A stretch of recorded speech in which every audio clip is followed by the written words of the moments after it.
Bacolod City Police Office kag Philippine Drug Enforcement Agency nagpaiway nga maghatag sang komento na tuhoy sa pagkumpirma ni DILG Secretary Eduardo Año nga nalakip gali si Lieutenant Colonel Jovie Espenido sa kontrobersyal nga drugs list. Yan ang balita nga itong gintutok ka. Matapos agwang impormasyon niya nalakip si Lieutenant Colonel Jovie Espenido sa drugs watch list, ginkumpirma ni DILG Secretary Eduardo Año ang kabahing gidman ang ngalan ni Espenido sa listahan apang inipakuno ang mag-aagi sa validation kag investigasyon. Sa Bacolod City Drugs Enforcement Unit ulihin na destino si Espenido antes inigin relieve. Ang tagpumuno sa BCPO no comment sa kumpirmasyon ni Año. No comment ako. Hindi ka mo po. Share din na lang. Nahuya mo na ako magpunta sa iya. Ang PDEA Negros Occidental wala man direkta nga ginsabat ang pamangkot.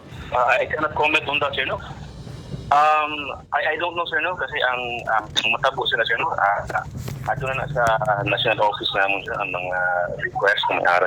Kahapon, nasang nagpasalig si Espenido nga sabto ng impormasyon nga nalakip ini sa drugs watch list. Tiyon niya si PNP Chief General Archie Gamboa na mismo ang magkumpirma sini. Subong adlaw, hindi na matawagan telepono ni Espenido kag wala naman ini nag-reply. Ginatingwaan sa news team nga malabot ang bahin ni Año sa iyan nangin pahayag.